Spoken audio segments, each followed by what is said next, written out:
ಅಂತ ಗೊತ್ತಾ ನೀವೆಲ್ಲ ನಾನು ಚಾರಕ್ಕೆ ಹೋಗಿದ್ದೆ ಅಂತೇಳಿ ಅವತ್ತು ವೀಡಿಯೋ ಹಾಕಿದ್ದೆ ಫೋಟೋಶೂಟಿಗೆ. ಅವು ತುಂಬ ಜನ ಚಾರದಲ್ಲಿ ನಿಮ್ಮ ಮನೆಯಲ್ಲಿ, ಚಾರದಲ್ಲಿ ನಿಮ್ಮ ಮನೆಯಲ್ಲಿ ಅಂತೇಳಿ ತುಂಬ ಜನ ಕೇಳ್ತಿದ್ರಿ.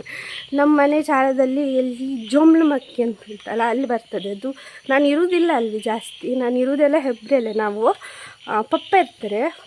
ಇವತ್ತು ಪೂಜೆ ಇದ್ದಿತ್ತು ಸಂಕ್ರಾಂತಿದು, ಹಾಗಾಗಿ ಬಂದಿತ್ತು ಆಯಿತಾ. ಆಗ ಬಂದು ಪಪ್ಪ ಬೆಳಿಗ್ಗೆ ಪೂಜೆ ಮಾಡೋದೆಲ್ಲ ನಾವು ಫುಲ್ ಕ್ಯಾಪ್ಚರ್ ಮಾಡ್ಕೊಂಡಿದ್ದೇವೆ, ಪೂಜೆ ಮಾಡ್ತಿರೋದೆಲ್ಲ.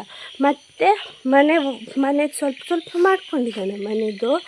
ಮತ್ತು ಎಂತಂತ ಹೇಳಿದರೆ ಅದು ದೇವರ ಪೂಜೆ ಆಗ್ತಿದ್ದು, ಅದು ಚೌಂಡಿ ಜಟಿಂಗ ರಾಹು ಅಂತ 3 ದೈವಗಳು ಪೂಜೆ ಪಪ್ಪನೇ ಮಾಡೋದು. ಯಾವಾಗಲೂ ಸಂಕ್ರಾಂತಿಗೆ ಪೂಜೆ ನಡೀತದೆ. ಕೆಲವು ಸಲ ನಾನು ಯಾವಾಗಲೂ ನೋಡುವಾಗ ಮಂಗಳವಾರ ಇರ್ತಿತ್ತು, ಇವತ್ತೇನೋ ಪುಣ್ಯ ಗುರುವಾರ ಬಂದುಬಿಡ್ತು ನನಗೆ, ಹಾಗಾಗಿ ನಾವು ಬಂದುಬಿಡ್ತು ಎಲ್ಲರೂ. ನಾವು ಈಗ ಅಲ್ಲಿ ದೈವದ ಗುಡಿ ತೋರಿಸ್ಬೇಕಂತ ಹೇಳಿದರೆ ಅದು ಸ್ವಲ್ಪ ಕತ್ಲೆ ಉಂಟು ಈಗ. ನಾನು ಆದರೂ ತೋರಿಸ್ತೇನೆ ನಿಮಗೆ, ನೋಡುವ. ಅದು ಮತ್ತೆ ಅಂತ ಹೇಳಿದರೆ ದೈವ ಉಂಟಲ್ಲ, ನಾವು ಗರ್ಲ್ಸ್ ಯಾರು ಒಳಗಡೆ ಹೋಗಲಿಕ್ಕಿಲ್ಲ ಅಲ್ಲಿ ದೈವದ ಒಳಗಡೆ. ಒಂದು ಸರಿ ಹೋಗಿ ನಾನು 9th ಇರುವಾಗೇನೋ ಹೋಗಿ, ಆವಾಗ ನಾನು ಬಿದ್ಕೊಂಡು ಫುಲ್ ಪೆಟ್ಟೆಲ್ಲ ಆಗಿತ್ತು. ಆವಾಗಿಂದ ಯಾರು ಸಹ ಹೋಗ್ಲಿಕ್ಕಿಲ್ಲ ಅಂತ ಹೇಳ್ತಾರೆ, ದೈವದ ಗುಡಿಯೊಳಗೆ ಯಾರು ಸಹ ಗರ್ಲ್ಸಿಗೆ ಹೋಗ್ಲಿಕ್ಕಿಲ್ಲ. ಬಟ್ ನಾನು ಆದರೂ ಒಂದು ಸ್ವಲ್ಪ ಹಠ ಮಾಡಿ ಹೋದೆ ಒಳಗಡೆ, ಪಪ್ಪ ಬೇಕು ಅಂತ. ಆವತ್ತು ನನಗೆ ಮತ್ತೆ ಆಕ್ಸಿಡೆಂಟ್ ಎಲ್ಲ ಆಗಿತ್ತು. ಹಾಗಾಗಿ ನಾನು ಹೊರಗಡೆನೇ ನಿಲ್ಲೋದು, ಅದ್ರ ಮೇಲೆ ನಾನು ಫುಲ್ ನಂಬಿಕೆ ಬಂದಿದೆ ನನಗೆ. ಹೊರಗಡೆನೇ ನಿಂತು ವಿಡಿಯೋ ಮಾಡಿದ್ದೇನೆ. ಗರ್ಲ್ಸ್ ಹೋಗ್ಲಿಕ್ಕಿಲ್ಲ, ಬಾಯ್ಸ್ ಯಾರು ಬೇಕಾದರೆ ಸ್ನಾನ ಮಾಡಿ ಹೋಗಬೇಕು, ಸ್ನಾನ ಮಾಡಿ ಮಡಿಯಲ್ಲಿದ್ದು ಹೋಗಬೇಕು. ಅದು ನನ್ನ ಪಪ್ಪ ಹೋದರೆ ಭಾಳ ಖುಷಿಯಾಗೋದು ಅವರಿಗೆ, ದೈವಕ್ಕೆ. ಪಪ್ಪನೇ ಪೂಜೆ ಮಾಡಬೇಕು. ಪಪ್ಪ ಪೂಜೆ ಮಾಡಿದರೆ ಬಹಳ ಖುಷಿಯಾಗಿ ಹೂವೆಲ್ಲ ಅದೇ ಫುಲ್ಲು ಒಣಗೋದೇ ಇಲ್ಲ, ಅಷ್ಟು ಖುಷಿಯಾಗಿರ್ತದೆ. ಬೇಕಾದರೆ ನಮಗೆ ನೈಟ್ ಬಂದಿದ್ದೇವೆ, ಪಪ್ಪಂಗೆ ಗೊತ್ತಿಲ್ಲ ಬಂದಿದ್ದು. ಕತ್ಲೆಗೆ ಕಾಣಿಸ್ತೇ ಇಲ್ಲ ಸ್ವಲ್ಪ. ನಿಮಿಷ ನೋಡಿ ಗಾಯ್ಸ್, ಇದೇ ದೈವ. ನಾವು ಹತ್ರ ಹೋಗ್ತಿಲ್ಲ, ಅಣ್ಣನೇ ಹೋಗಿ ವಿಡಿಯೋ ಮಾಡ್ತಿದ್ದಾರೆ. ಎಷ್ಟು ಚಂದ ಉಂಟು ಇದು ಮರ ಆಯ್ತಾ, ದೈವದ್ದು ಮರ ನೋಡ್ಸು ಮೇಲೆ. ಈ ಕಡೆಯಿಂದ ಪಾಪ ಒಬ್ಬರೇ ನೋಡ್ಕೊಳ್ತಿದ್ದಾರೆ, ಹಾಗಾಗಿ ಅಷ್ಟೆಲ್ಲ.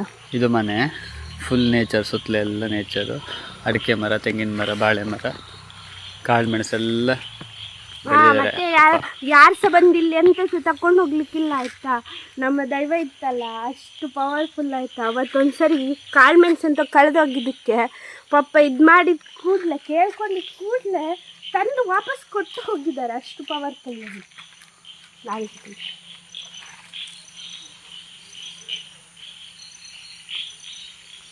ಕಟ್ ಮಾಡಲಾ?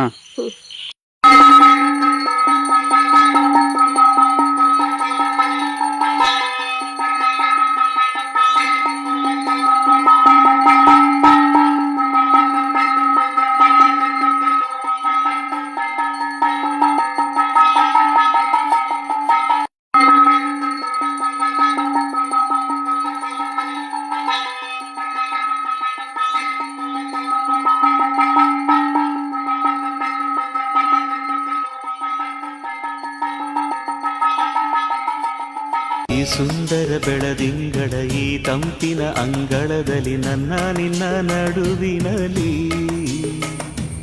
ಈ ಸುಂದರ ಬೆಳದಿಂಗಳ ಈ ತಂಪಿನ ಅಂಗಳದಲ್ಲಿ, ಹೃದಯದ ತಾಳದಲ್ಲಿ ಉಸಿರೇ ಭಾವವು ನಿನ್ನ ಈ ನಗೆಯ ಸವಿಶ್ರುತಿಯಲ್ಲಿವೋ. ಈ ಸುಂದರ ಬೆಳದಿಂಗಳ ಈ ತಂಪಿನ ಅಂಗಳದಲ್ಲಿ ನನ್ನ ನಿನ್ನ ನಡುವಿನಲ್ಲಿ.